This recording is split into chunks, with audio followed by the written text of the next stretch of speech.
week is underway. Welcome to the Sportsline Podcast on the CHCH media platform. I'm Bubba O'Neil.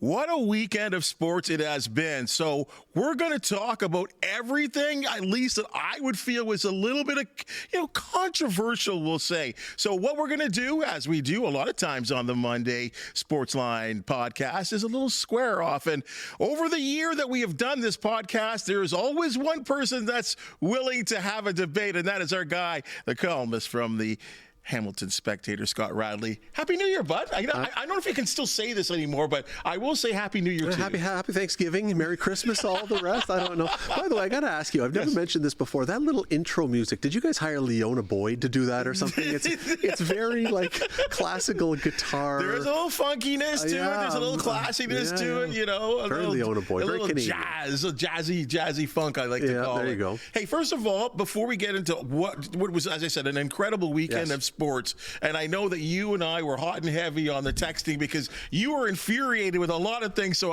it was obvious that you had to be here. First of all, though, over the new year, you had a nice trip. Yeah, well, just before a real the nice new year, trip. Just before the new year, Mm-hmm. yeah.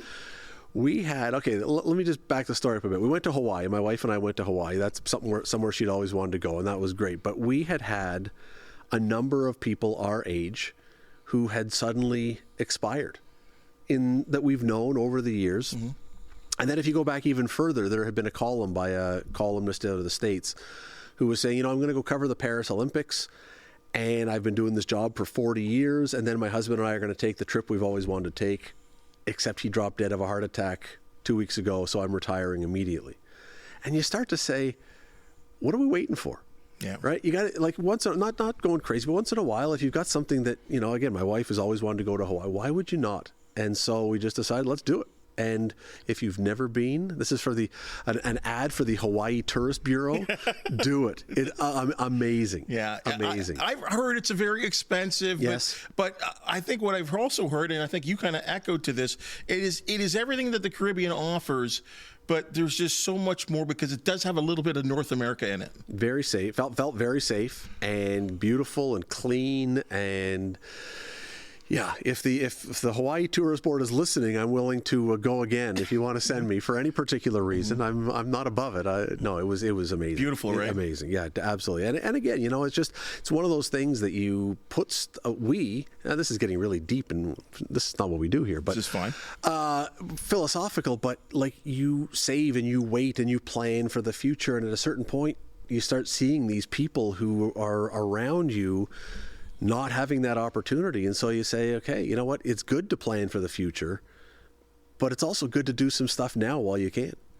This is a Sportsline Podcast where we teach you about life, not only sports. But you are completely true, because it's only till you get into a certain part of your life where you start to hear that kind of talk. And because you're right, I myself, friends along the way that have, out of no reason, are no longer with us, and it sucks. Look, you had a situation a few years ago. You had a health emergency. Yeah.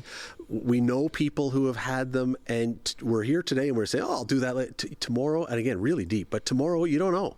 Yeah. You're not promised tomorrow. So if you can do it, and if it's not, this is not something we're going to be doing.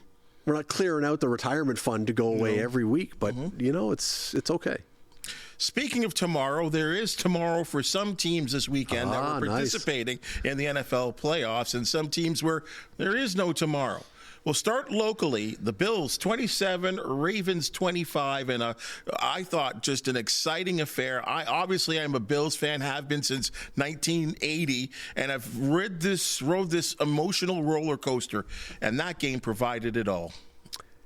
All I could think, so you've been a Bills fan as long as that, so you'll know this. Wide right, 13 seconds, coin toss, Music City Miracle. Mm-hmm. I'm not talking about regular season games that weird stuff happens. The Bills have this litany, this history of weird things, bad breaks, inexplicable actions that happen to them that are gut punches in playoff games. And so yesterday, when Andrews drops that 2-point conversion at the end of the game and everyone's like, oh, that's, that in my mind, might have been, that I can recall, again, not a regular season game, in a playoff game, that might have been the first time in their history that the Bills got that kind of bounce. That it was not them giving the bounce to the other team. I can't remember another game for the Bills where they got that. I would compound it into more than a bounce. It was several bounces, and that would be coming back. But that one in particular. That one in particular, but coming back from 35-3 against the Houston Oilers at the time, that was just a series of events and them coming back, which was absolutely insane. But you're right. Something that looks so obvious to be a two-point convert. And one of the better tight ends in all of football does that.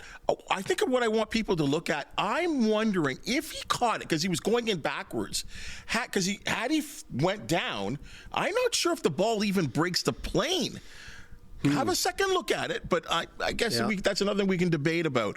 But this was built up of a battle between MVP candidates, and Lamar Jackson, the Ravens quarterback, and Josh Allen, the Bills quarterback. It was interesting to me because they kind of didn't really look like what we've seen all season, but one in Allen did what he needed to do to win the game. Well, the Bills clearly wanted to do to Baltimore what the New York Giants did to the Bills in their very first Super Bowl. Keep Derrick Henry and Lamar Jackson off the field as much as they can. We're going to control the game. And so you didn't see Allen going deep downfield. It was little passes, it was runs, it was stuff like that. The amazing thing to me, you're right, this was set up as that MVP showdown, which is going to look maybe a little ridiculous when Lamar Jackson wins MVP again, because more and more I'm thinking that when you hear the people who are voting talk about it, it sounds like it's leaning that way. Maybe not, but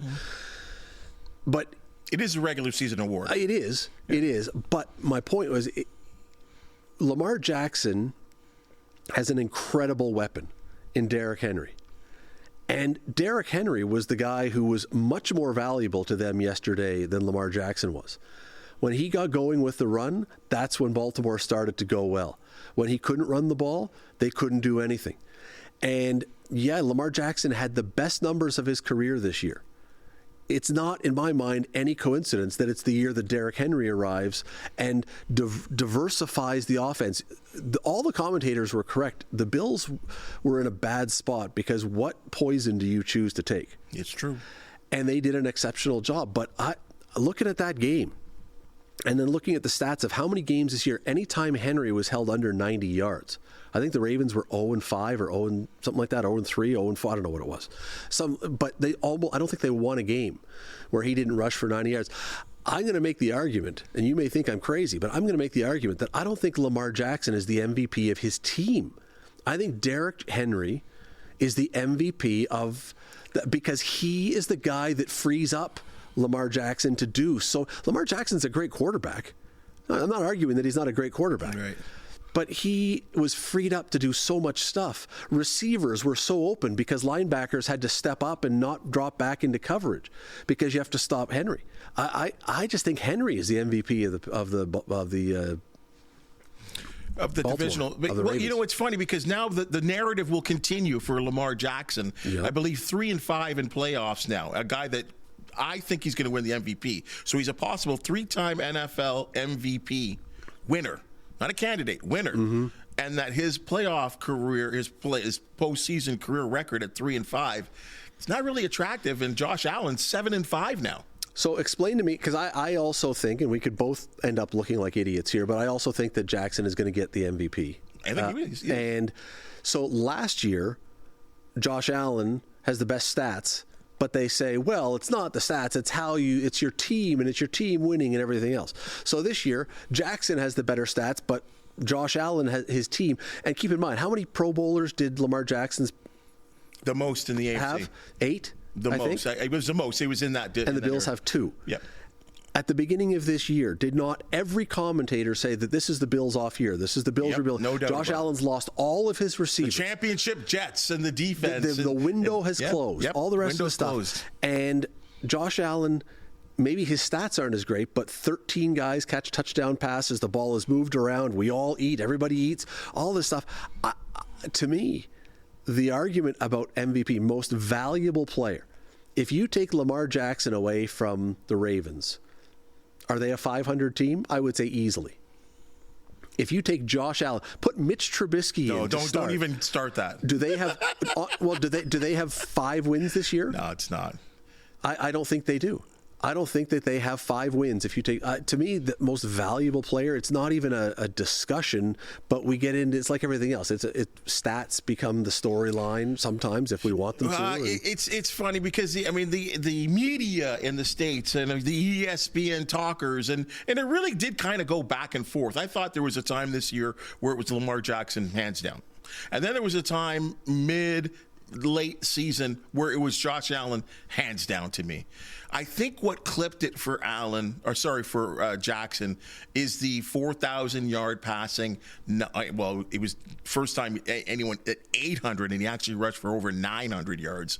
I know that records, I don't know if it should have much to do with it, but I think that was the clincher right there. And the fact that he actually had less interceptions as well, too, might be the reason why. And so my counter to that, playing devil's advocate, would be how many fourth quarters did Josh Allen not play against bad teams where it was stat padding time, where if he had stayed in those games, he might have another 1,000 yards.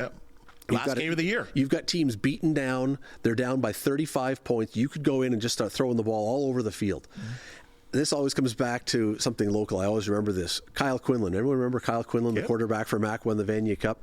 I think in his senior year, I'm not sure he played more than 2 second halves of a season because they were always up by so much. And so he holds almost 0 McMaster football records. There's no question he was the best quarterback. He played so few games. True. Because he was always being taken out because the team was always so far ahead. The one thing about this MVP discussion with Jackson and Josh Allen, though, that I hated, and I hope that it was not a factor in anybody's voting, I hated that certain commentators in the States started turning this into a black-white thing, into a race thing. Not everybody, but there were a number of them that were, and it was like, you know what?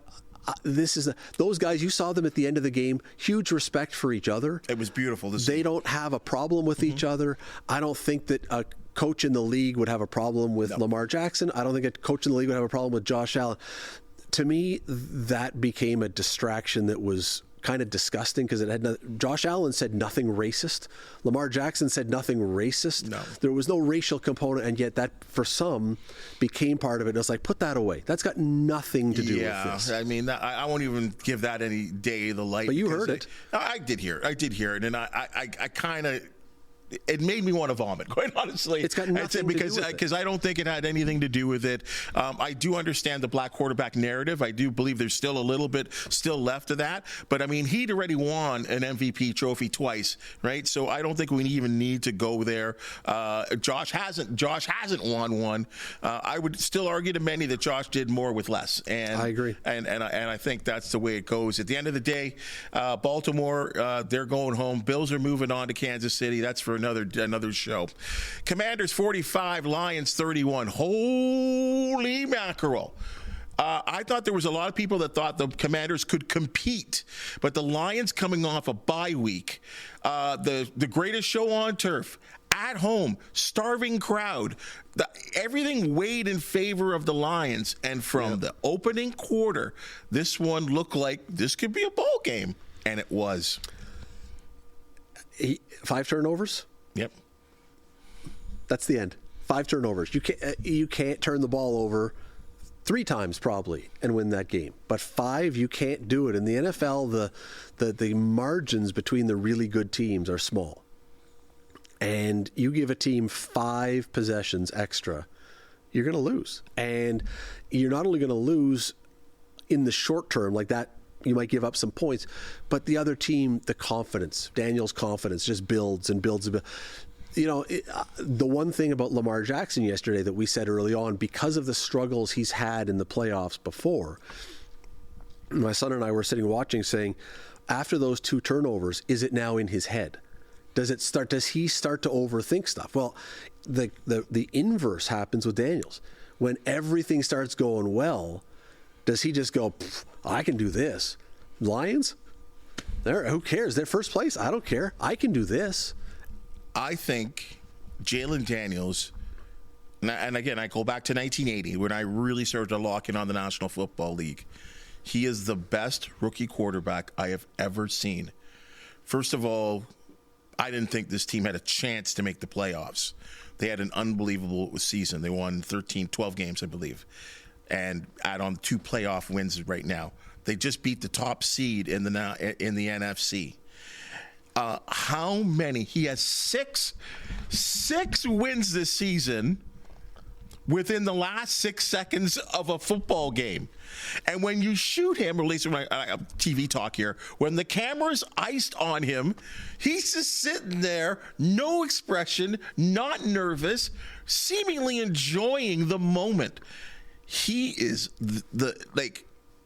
I can't, when I look at the NFC Championship now, and I know that's next week's prediction, but how different is his look when you're talking about shooting him on the sideline? If those 6 games that they win in the last second, if they don't win those, how different is it? And again, it goes to confidence. He believes that he can do it. Suddenly those games go the other way, and you become Caleb Williams in Chicago and stuff, where you're like, oh, okay, now nothing's working and nothing's going right, or Justin Fields or these guys, because your confidence is getting shattered. Confidence is an amazing thing.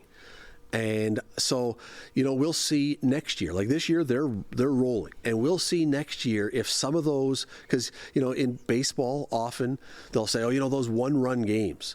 Some team that gets to the playoffs because they've won 35 one-run games. Well, often the pendulum swings the next year. You don't get all those breaks, and suddenly half of those go the other way, and you're in trouble.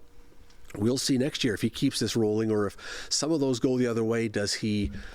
Does some of that confidence waver? But I mean, right now, man, he looks like he's just out there, as you say, playing around, and who cares? It's house money at this point. House money, and I could see them going into Philly and beating them. They've already done it once this year. All the pressure's on Philly. Absolutely, and it looked like somebody pointed out that it was so Hurts injured his knee in the second half. And somebody pointed out in the post-game interview that it looked like he was on a Percocet for pain. That he, I honestly, but I wonder, if he's not more hurt than they're going to let on. And if that, they were even questioning in the end of the game yesterday when Philly was at the 1-yard line, and they're trademarked the tush push, if he was even able to do that. That might hurt him, yeah.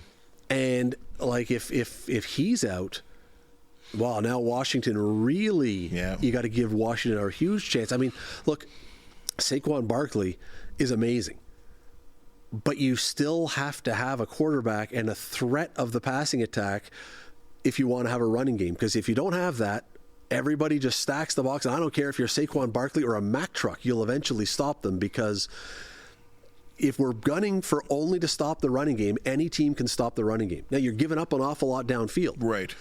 But if you don't have a quarterback that's going to hit those passes, now you can just concentrate on Saquon Barkley and say, all right, we'll dare you. If it's not Hurts, we'll dare whoever's in there to beat us until he shows us he can, and we'll just stop the run. I love Washington's chances at this point. Did Detroit choke? Of course. And any time the 1 seed that's been as good as Detroit, now they have a lot of injuries, but anytime the 1 seed plays at home in a playoff game and gives up 5 turnovers. If they had not turned the ball over and played really well, and Washington just outgunned them, I would say, no, they didn't choke. But 5 turnovers, that's a choke. The 45-31 score almost made the Lions look okay a little bit. It just kept, they just kept, okay, you know what? Here come the Lions. They score a touchdown. The Commanders go back and they answer. But their defense has been so good all year, and they gave up 45 at home. And again, I know they've got injuries, but they've had injuries. Everyone's got injuries. Year. I don't want to hear about injuries. No, but they've had injuries all year. So they've won. True. It's not like they lost all their guys in the last week of the year, and therefore they're playing with a whole new refabbed defense, rebuilt defense they've succeeded with that defense all along. So it's not an excuse. They got torched for 45 at home. That's just, you know what? This game, in a lot of ways, was very reminiscent of the Grey Cup. When Zach Caleros, you're Winnipeg, you're probably the best team in the league. You turn the ball over How many times did they throw? 4 times. 4 interceptions. No, it might have been 4 in the second half. Zach threw 4 interceptions. All right. Yeah. But you just cannot, in big games, turn the ball over and expect to do well.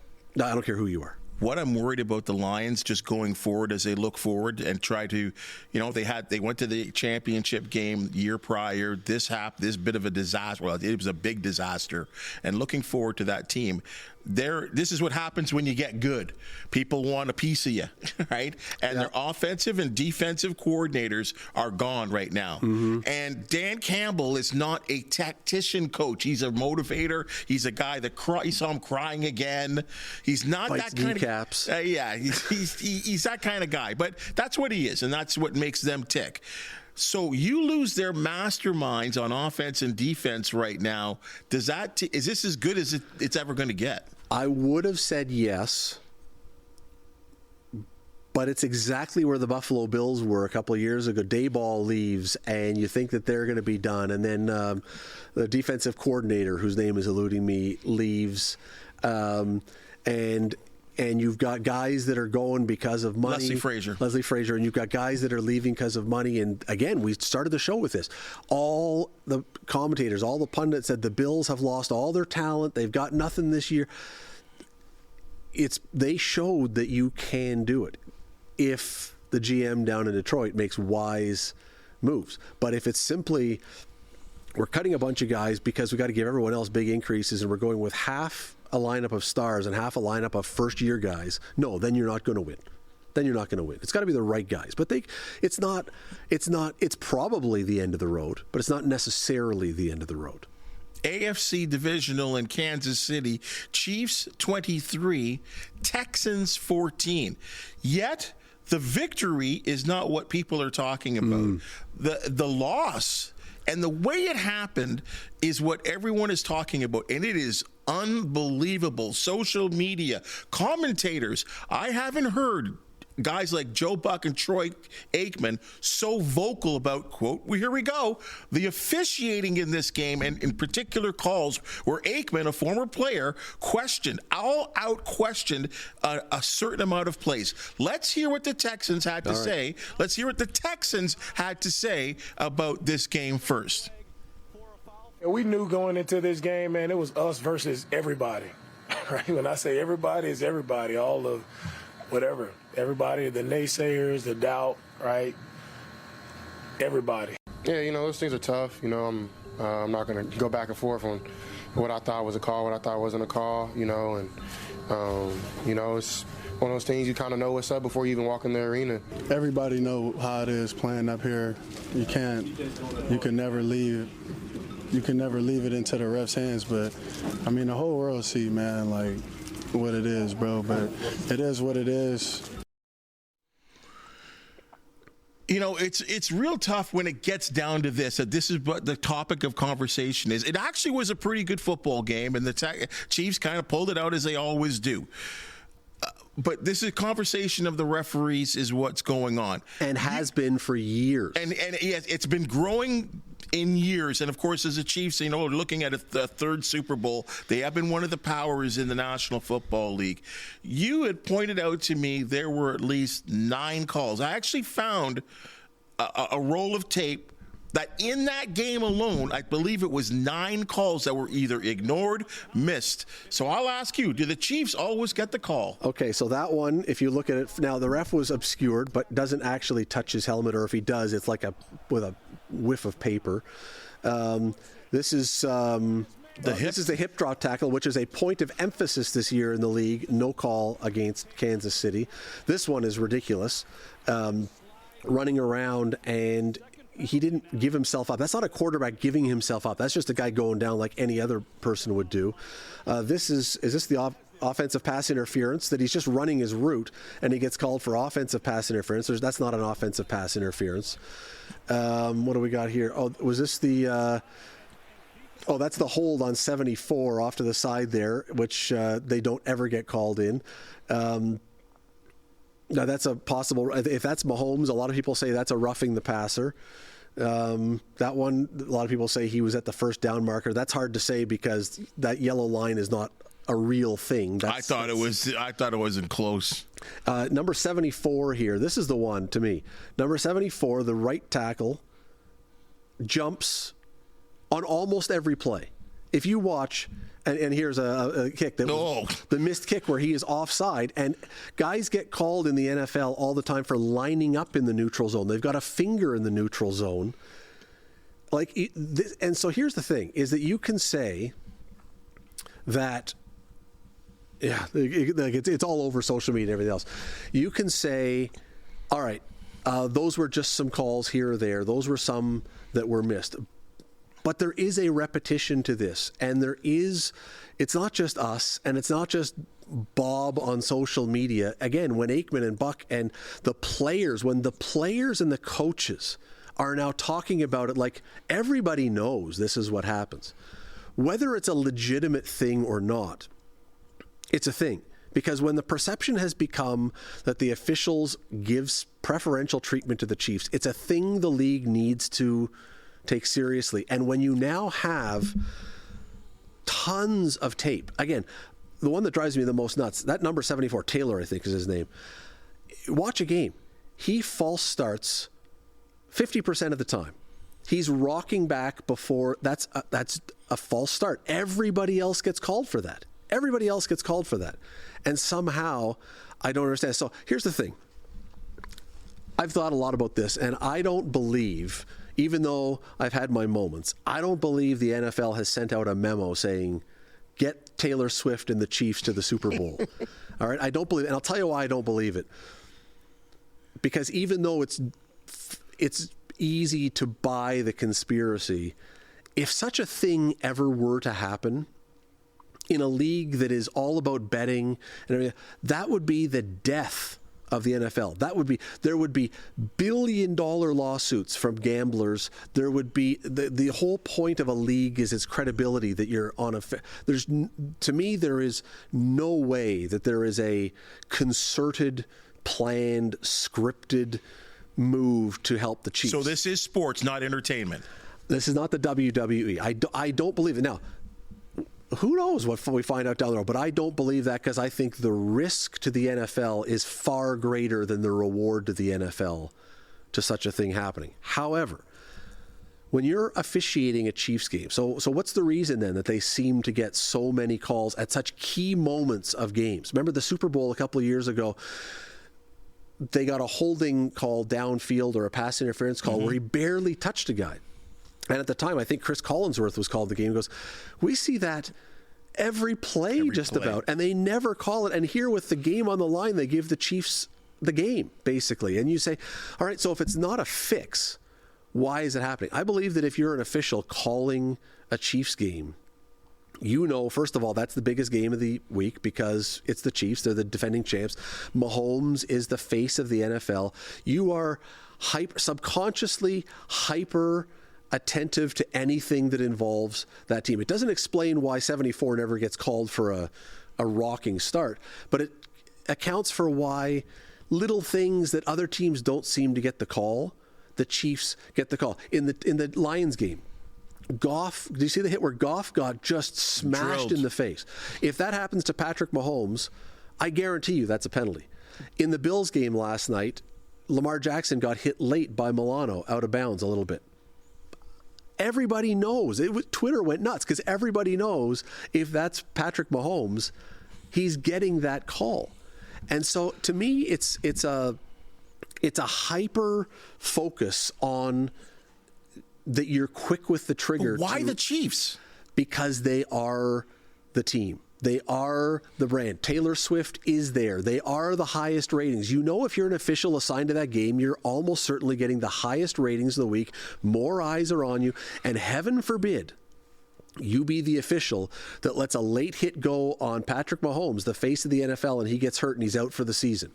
Heaven forbid you're that guy, because you know you're going to walk into that referee's room or the following day when you're being reviewed, and they're like, why did you... So I really believe it's just they are quick on the trigger because of a subconscious thing that we know how big this game is. Well, Patrick Mahomes has been getting the call for so long. You do remember the Bills and Chiefs when they played, and there was a pass interference, I believe, that was called. And at the end of the game, and the quarterbacks coming together, and Mahomes couldn't even have a greeting with Allen. He went crazy about the call and then ran off the field. And in this press conference wouldn't relent as well too. Talked about the fact that they didn't get the call. So they're in a tough situation here. It's a thing that, as I say, when it's become to the point where the Texans players and coaches, and we occasionally, you'll occasionally see a guy in any sport after a game who's had a tough call, and he'll make some kind of comment, I didn't like the call or whatever. You had a coach and 3 players, and I don't know how many other guys were even asked about it, because probably if you asked other guys, they would have said something too. You had 4 guys from a team willing to publicly say, we all know this is what happens. So if I'm a bettor, and you and I have talked, I don't gamble. But if there was such a thing, if there was a prop bet for this week of 2 controversial calls in favor of the Chiefs, I would take the over on the prop bet, because you if you're the other team now, you have to build it into your game plan. There's going to be controversy. When was the last Kansas City game where at the end of it there was not discussion of a controversial call? It's every single game. Every game. The game this year against the Raiders, where the center glitch, the end of the game. But they came up with some rule that even the announcers wait, that's not the rule. And another official didn't even call it. Other officials didn't even call it. Other officials running in, calling time and waving it off, and then they say, no, that's not what happened. So it's happened too often for it not to be a storyline.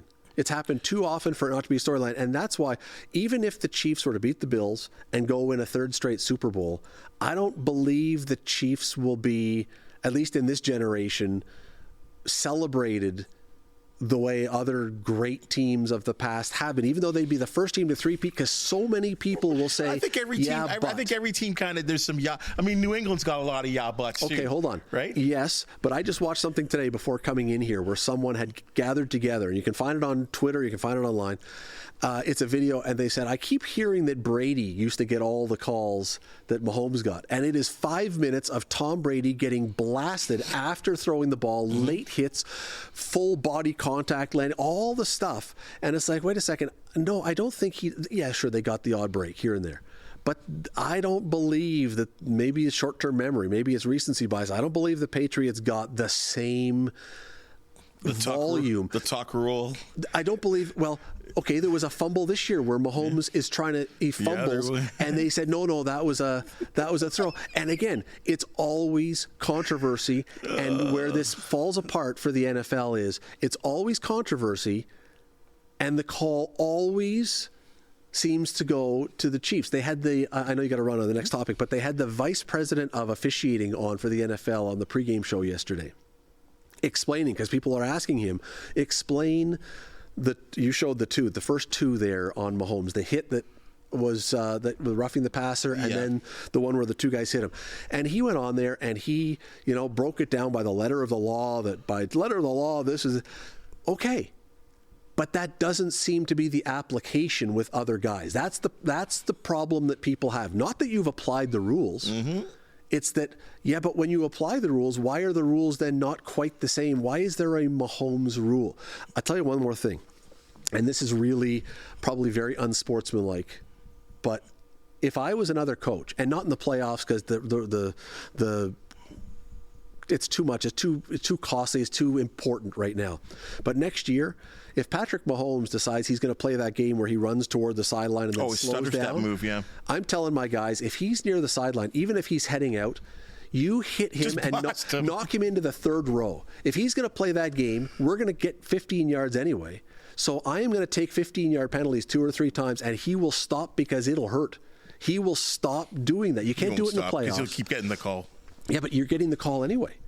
So make it work. Get your money's worth. Yeah, Get your I money's wish worth. I actually agree with that stutter step move on the sideline. That's got to stop. It's almost unfair, really. Kind of just stretching the rules a little too far that in his favor there. There was another play later in the Texans game where you could see him coming down the sideline, and there were 2 Texans defenders who didn't touch him.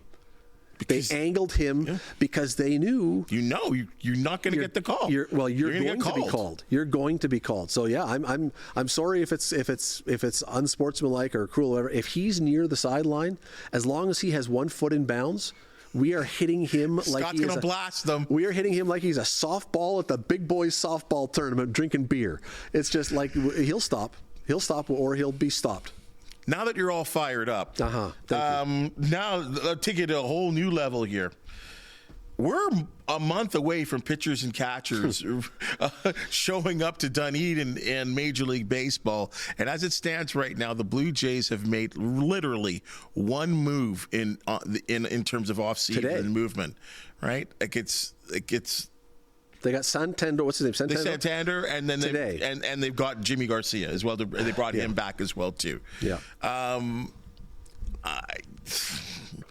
I love Santander, and it's funny because he's a guy that he's a Jays killer. Mm-hmm. So now it's like, yeah, thanks for coming to our side now. Yeah. But I don't know. Does this put them amongst the Yankees and the Red Sox and the hierarchy of the American League right now? Are you happy with what Ross Atkins has done in this offseason to this point? Before we answer that, Santander had 44 homers last year. Mm-hmm. How many is he going to hit this year, do you think? 34. 34? I'll say between 30 and 35. I'll be in that ballpark. I don't believe that he's going to hit 44 again. Maybe, but he's 29. He's about to be 30. Generally considered to not be over the hill, but, you've crested, and that may have been his best year. But, okay, so maybe you get another good year out of him, you hope. I have no idea, and I think it's every time we've been on doing this together that we've talked about this. I have no idea how Ross Atkins and Mark Shapiro are still employed. This has been an absolute disaster. I heard a number of people saying after their latest pursuit of Sasaki, the Japanese guy, after Soto, after Ohtani, after this, after that, and they're like, Toronto just can't lure players. Pat Gillick was always able to lure players. Alex Anthopoulos was always able. It's not Toronto. It's the goofballs you've got who are running the show that no player and his agent are going to look at this and go, oh, yeah, we have great faith that Atkins and Shapiro are going to build a champion there. This has nothing to me, maybe a little, maybe a tiny bit to do with the city, but this has everything to do with the fact. The city's better now than it was back then. People come here, and when was the last time you had a guy, and any athlete, come to play in Toronto and not say, you know what? I love it up here. It's great. I love it. It's my new home. Everybody says they love it. The restaurants, the diversity, the urban metropolis, all the stuff you can do. It's close to the border, blah, blah, blah. And they're being paid in American dollars and living in Canadian dollars. I mean, the facilities are great. Everything else, it's got nothing to do or very little to do. Maybe 1 or 2 guys want to be somewhere else. You've got people at the top who have taken what was an excellent team when they inherited it and turned it into a farm team. And now, very, very, very likely, hopefully not, but very likely that Vladimir Guerrero Jr. could walk away, which would be the biggest disaster of a generation for the Blue Jays if he goes to like the Red Sox or something, which they've talked about, or the Mets. Or the Yankees. But Guerrero was very clear that he would never play for the Yankees. Yeah, and then he liked a picture of him in pinstripes. All right, maybe. But I like, much later. I just look at this and look at these records. Yeah, these guys are. That's just Ross as GM. I don't know that you could make a case that there is a worse baseball executive in the major leagues than Shapiro and Atkins. Great at renovating facilities, great at building training facilities, great at building outfield neighborhoods. They're fantastic at that stuff. Mark Shapiro, if I had a team and I had to rebuild my stadium, he'd be the first guy I hired. But if it comes to building a baseball team, show me the worse executive who started with more and have taken it to less. No discernible farm system. Nobody in the farm system. They can't sign anybody here as a free agent. The guys they have are old. Their best player is about to potentially walk out the door and they haven't signed him. Maybe their best two players. Maybe their best two players. Anyone else in any other line of work would have been shown the door by now. All this can tell me is that the folks who run Rogers have completely just tuned out. They couldn't possibly care about this. Well, Ross has talked about a budget, but I feel like the budget that Rogers has provided him has been pretty adequate. They've had a budget. You know, like everyone's got a budget, but except but for they're like 6th in the league or 7th in the league. They were up there. They're top 5, and then top five and top 10, depending on when we're talking about what year. Like, I don't know why they continue to struggle like this. And now, at the time we're taping this, we don't know the details. So the Santander signing is unofficially official. I think it's pending a physical at the time we're taping this. And I haven't seen anything about what the terms are. But I'll tell you, I bet that the terms are far higher than that guy should have made. Because now because of them, you're having to overpay to get anybody in here, which is now going to hamstring you when it comes to having other guys in the budget. They are the worst executives in baseball. But okay, so then what's going on here? Because we're being told that the Jays have been on everybody. Like all the high-end guys, like, you know, the Sotos, like we've been hearing about this, Sasaki, they're in. And even some of the top MLB insiders are saying, or when they listing teams, like the Jays are in it. And do you believe that? Do you believe that? I don't believe it for a second. I don't believe the Jays had a 1% chance of signing Ohtani. I don't believe the Jays had a 1% chance of signing Soto. I think what the Jays are is a necessary fool that don't understand they are being used to create leverage so those guys can get bigger contracts with other teams. They have no intention.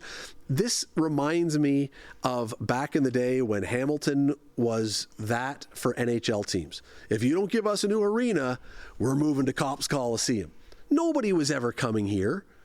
Jim Balsillie tried to do it, and I think that he legitimately tried to. But before then, we heard the Canucks were going to move here. At one time, we heard the Oilers were going to move here. At one time, we heard all kinds of teams that were going to move here. Penguins.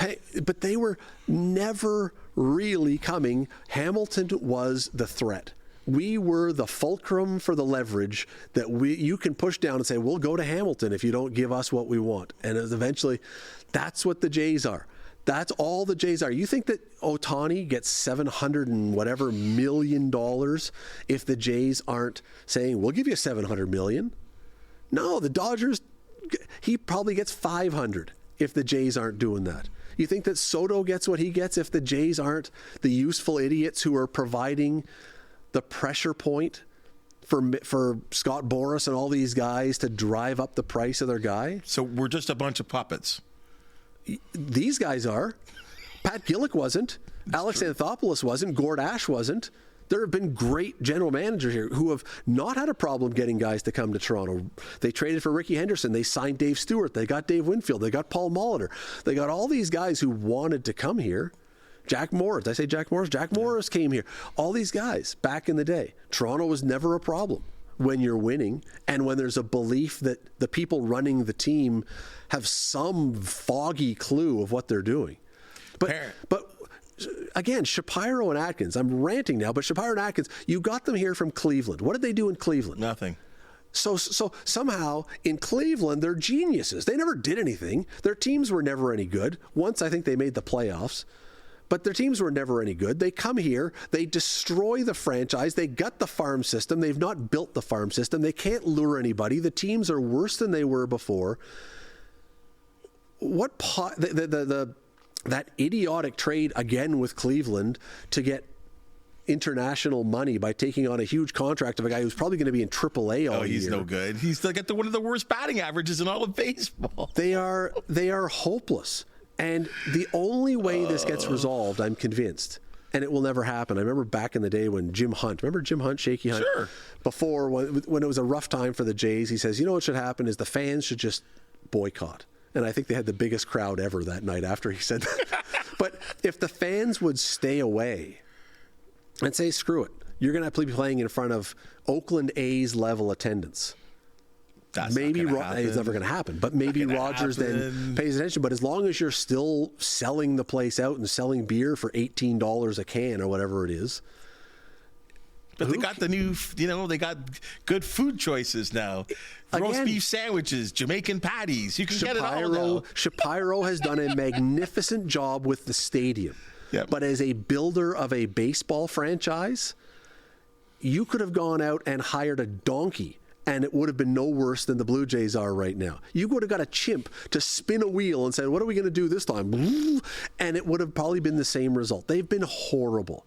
And there's no defending what they've done. They've been horrible. On the complete opposite, Mike, can we just show what the Dodgers in this offseason have done?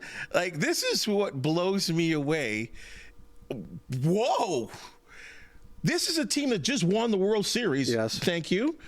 This is a team that is over the $300 million threshold, entered the offseason with that. As it stands right now, the second highest team in terms of payroll are the Philadelphia Phillies. They are now $70 million clear of the Phillies. But they don't care. They went and they go and do this and get everyone there. Now, is that $70 million clear? Is that including Ohtani? Because he's not being paid for another 10 years. No, that's all deferred. They got all crafty there. They got deferred. Crafty, but allowing them this offseason to go get 7 quality players that they were obviously interested in, they thought make their team better. Okay, here, this is 2 parts here. Do we need to have a salary cap, a hard salary cap in baseball? And is the Dodgers off-season spending just... I don't know, you got to curb it somehow, or just cheating, or not cheating, but I mean, they obviously have a financial advantage over Milwaukee, Tampa Bay, yeah. Old Oakland. Like, what are we going to do here? So, I don't love salary caps as a rule because, look at the Leafs, for example. Like, if you are a team that is the biggest draw in hockey, somehow to me it seems like there should be some advantage to you that you can use some of that economic might to better your team. Why should the Leafs be handcuffed to pay the same as Arizona, where they couldn't fill some days a 5,000 seat university arena in the past? That doesn't seem like it's right. However, if a Major League Baseball salary cap does come, it'll be because of the Dodgers, because enough teams will finally, like, remember, the governors are going to have to vote on this. Enough of them will say, this is ludicrous. The Dodgers right now probably have, all 5 of their starters would be the ace on any other team probably. Pretty much. You're going to have a bullpen that would be the best bullpen, unquestionably. Your lineup is like, you think back to the Yankees of the 90s, the Jeter, Bernie Williams, Posada, those were really good teams. They didn't have anywhere close to this number of big money and star players. There were, even on those Yankee teams that won all those World Series in that era, there was the odd soft spot in the lineup. Or you could get to a 4th or 5th starter and go, okay, we may not beat Clemens today when he was still really going. We may not beat David Wells when he was really good with it. But we'll get down to number 4, and there's our guy. We'll get wins against 4 and 5, and we'll take 2 out of 4 or 2 out of 3 if you're lucky enough to get those. Dodgers, you don't have a single day. And they've probably got, I don't even know, I haven't looked at their farm system. They've probably got 3 guys down there that would start for most teams waiting at AAA. Yeah. So, I don't know. It's the best thing that might happen to baseball overall would be for the Dodgers to win 135 games this year. Like, just some absurd number. And maybe then people would say, all right, you know what? We've always said that money doesn't buy championships, but there is a point at which it really makes it impossible to beat these guys. Let's end up on this. Run out of time here. locally, we've, I think, happily seen the sale of the Bulldogs to what we believe is a good owner in Zach Hyman and his family. Michael Landauer has been, I think, 22 years the leader of the Bulldogs franchise as an American Hockey League franchise and an Ontario Hockey League franchise, and just too busy with his Senators and the Belleville team. Trying to get an arena built in Ottawa. Trying to get that going, which is apparently for the last 2 decades has been hell, yes. Right? So he's trying to get that done. There was a press conference that was held last week with the old owner and the new ownership and the mayor of Brantford, Davis. I'm going to call it a calling card. Let's just have a listen to what Mike Andlauer... buckle up. This was a doozy. What Michael Andlauer had to say in this press conference. Let's have a listen, folks. I always thought Hamilton was my adopted city. A lot of these memories were made in Hamilton. A city that's synonymous with grit, hard work, character. It's just too bad that the local politicians in Hamilton don't have the same pedigree. After 20 years of service to the city, I was kicked out and left homeless and couldn't play in Hamilton. That's where Brantford, led by Mayor Davis, gave me another great memorable moment. Took the opportunity and adopted the Bulldogs.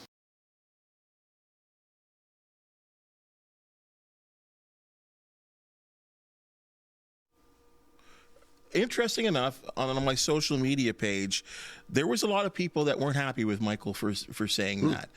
And then there were some that were very happy that he said that. What were you saying? For a number of years, it's become very obvious that he has tangled with Hamilton City Council, that hasn't had a great relationship with them, that they have not, I don't think, ever seen him as that big a deal, really. And best I know, certainly to me, when talking to me and probably to you, he's kind of always bit his lip and been the politician. He's not a politician, but sort of, you know. No. And I think it just bubbled out that's, you know, I think his frustration with Hamilton. Look, he came to Hamilton Council 6 years ago with a proposal to build a rink at Lime Ridge Mall with $30 million of his own dollars. And Hamilton Council, I think, could have very easily said, look, thank you. We don't love the idea. We're not really interested in putting tax dollars into this, but really appreciate you coming forward. They grilled him. They grilled him like he was a defendant on a witness stand. I thought that's an odd way to treat a guy who's running a foundation that's feeding thousands of North End kids and keeping the lights on in your arena for 2 decades. And, you know, you look at the reverence, I don't know if that's a good word, in which Bob Young is held in this city. Guy saved the Ticats. He kept the team here. He's kept the football franchise around. And I've got no problem with Bob Young being treated that way. But Michael Andlauer saved the Bulldogs. They were about to go kaput. And as I say, kept the lights on, provided 2 outdoor games, 3 championships, all kinds of other things. And I don't think that he ever got treated with any kind of sincere respect. I can't tell you, maybe with one exception, I can't tell you the last time that I saw a city politician at a Bulldogs game, ever, when they were here. Every Brantford politician was at the press conference. Every city councilor was there. Every one of them, I believe, owns season tickets. The mayor sits in the front row behind the bench in his Bulldog shirt. And I think that Andlauer looks at what he had and what he has, and it has made it even more stark and more frustrating to him that I couldn't get anywhere with Hamilton, and Brantford seems to get it. And so I think it was just huge frustration for him that it finally came out. Well, you know, I think we'll move on, and I think that's great for him. thank you, Michael, for what you've done for Hamilton and continue to do. And having, he always said Hamilton will always have a hockey team. Unfortunately, now we don't, Well, or at least see. that we know about at this point right now, as the arena is going to be built. Scott, thank you for all this. This is awesome. As I said, I knew we had a lot of topics that were going to stir you up, and I hope you're okay. Your blood pressure okay? You're Blood good. pressure's You're actually okay. pretty cool right now. Brought you down, but take the over. If it's the controversial calls against the Bills or for the Chiefs, and it's a +2, take the plus. It's going to be 3 or more. we might have to have him back here next It'll Monday. be 3. Thanks, Scott. See ya. Appreciate it. That's your Sportsline podcast for the day. And if you've just seen and heard, we love talking sports, debating sports, getting down and dirty. If you do know of an athlete, team, or event to promote the Sportsline podcast, do want to hear from you. Please hit the thumbs up, like, and subscribe button. If you do have something to say, we really appreciate it. For the wonderful people that make the Sportsline podcast possible, thank you so very much, and we'll see you tomorrow.